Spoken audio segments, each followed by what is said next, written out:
Now we're gonna look at HTML forms. Okay, how forms are in HTML, how they appear, what they are, and all the rest of it. Okay, I'll just comment and I will say HTML forms.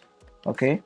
All right. Now in HTML, imagine it to be when you have a contact form. You just have to fill, or maybe a user information form. Okay, where you can just come to a website and have the user fill in his details, like his full name, his you know his age, and all the rest of it. Okay, let's see how it's being done on the web. Okay, first thing I needed to do is to just get along with the form elements and then have it as this. Okay, you can remove the action because we do not need the action for now. Perhaps you can also leave it if you want to, but it's not really necessary. Okay, first we have inputs in HTML form. Okay, inputs, and there are so many input types. As you can see here, there are so many input type for btn, input type for button, checkbox, color, date time, and all the rest of it. You can just run this one by one on your own. Okay, but we're just gonna look at some few ones we normally see on the web. Okay, the first one is actually input type of text. Okay, input type of text, and when you scroll, as you can see here, input type of what text, actually input and then text. Okay, I want you to go ahead and click on that. Okay, when you click on that, save your file, open the live server if you are not running on one already, but since I'm running, I will just go ahead and or open it on my web. And as you can see, I have my form where I can type in something.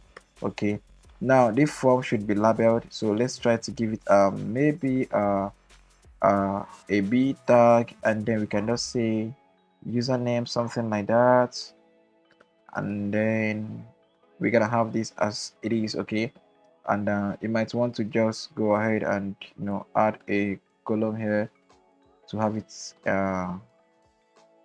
much more nicer. Okay, now let's say this is actually the username. You might when user starts to type in something, you are seeing the text, which is actually cool.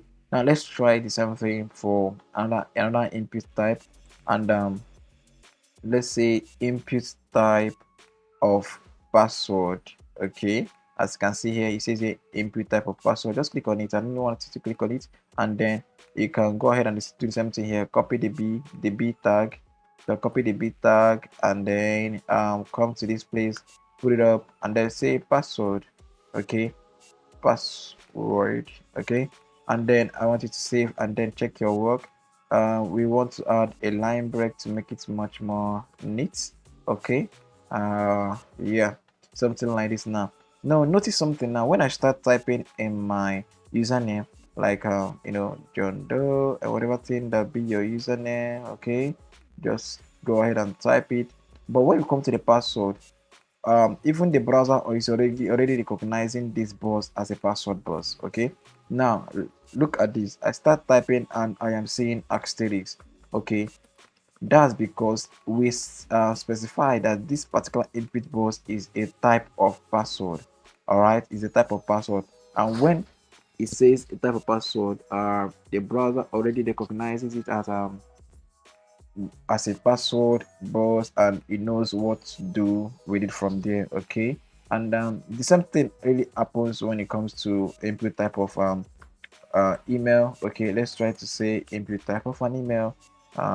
Just go, you can see it here, and then you can just have that here and say email, and then go ahead and it's already telling me to save my giving me some browser operations because it's already recognizing these stuffs. Okay, so when I start typing here, it shows me the what's it called, the test.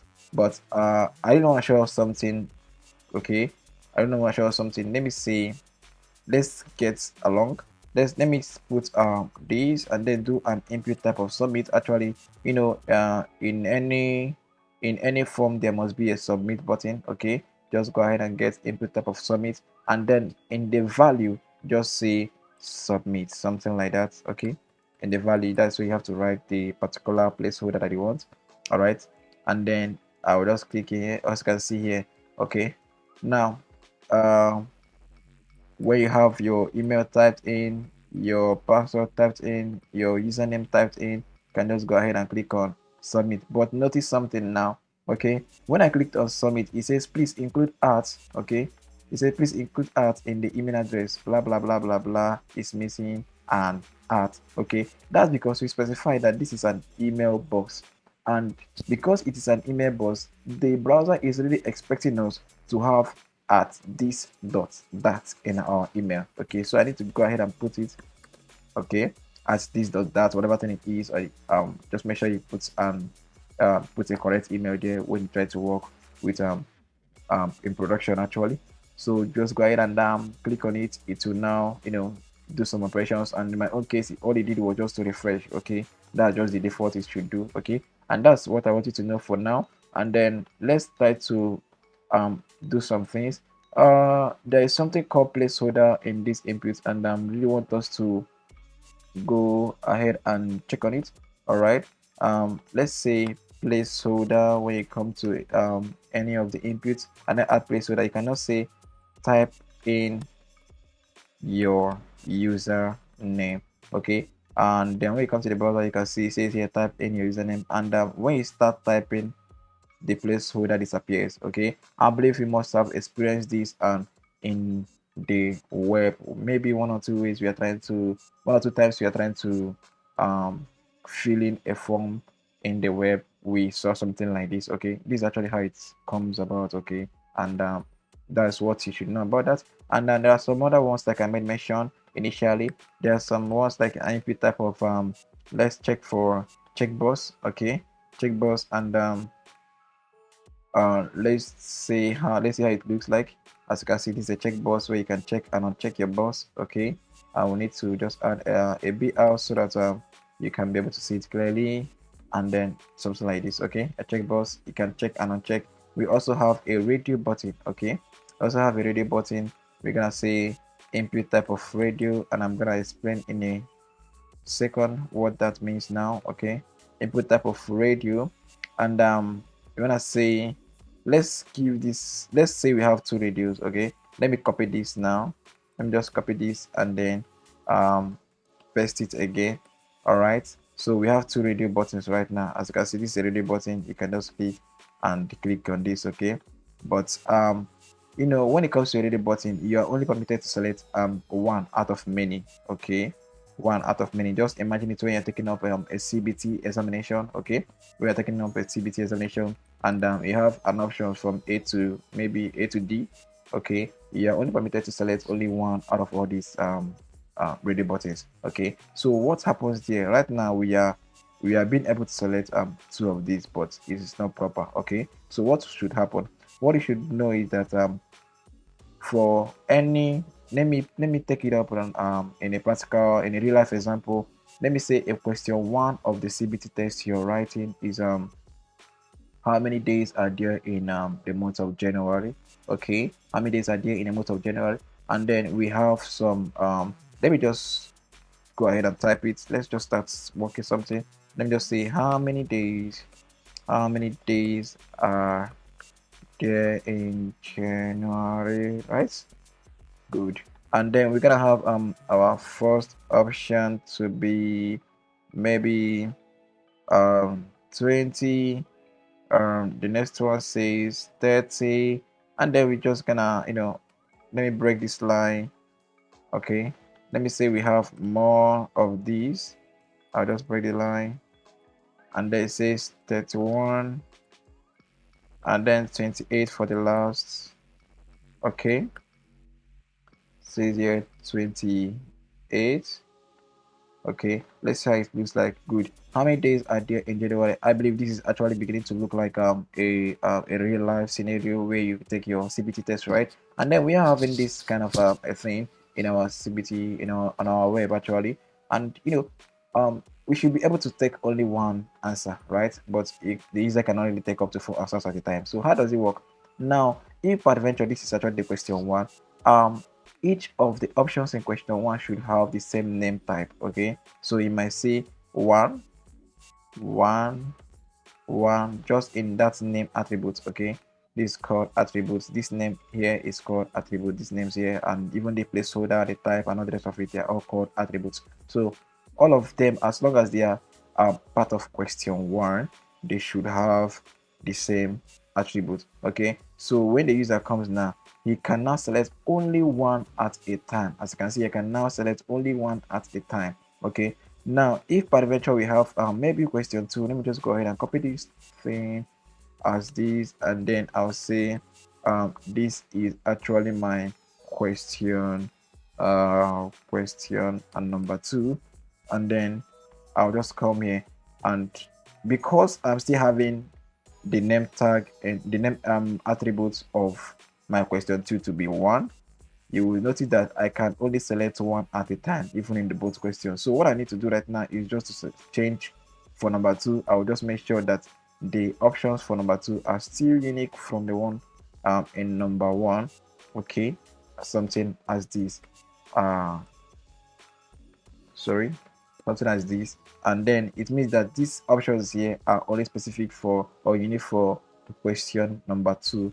Okay, I can only select one in question number two, I can only select one in question number one, and basically that's how it works. All right, so that is how you see all these CBT exam, all these CBT examinations, and how it's came about, and how users can just select one question at a time and not the rest of it. So you yourself, you are becoming a developer, and you are really seeing this making sense in real life. Okay, now let's add one or two more input types. Okay, let's say we want an input type of color. Let's see how it looks like. Input type of color. When you come here, just click on this, and then you can just play around the color. I believe we must have seen this also on the web. Okay, this is just actually how it works. Okay, and I would also want to add a BR so that I can be separating all these things. Yeah. Now I would want us to also add another one, and let's say range, input type of range. Okay, input type of range. And all these things we must have seen it one or two places. Let's say range. Okay. Now look at this. Now you cannot see. You cannot play around with 0 to 100. Okay, the center is basically 50, and then 100 and 0. Okay, that is it for range. Let's walk around with input type of dates, and also with date time. Okay, let's see how it goes. Input type of dates. First of all, let's start with dates. Okay, I'll go with a BL, and then I also do with date time at the same time. Let's say date time, and then I'll also do a BL. And let me say, if there any other one that I want us to just check out at the same time, maybe a file. Yes, very important, a file. Okay, and let's say, is there another one? Inputs type of modes. They have other ones, but I think that's the ones I need us to know for now. They have input type of time, just only time. They just add it.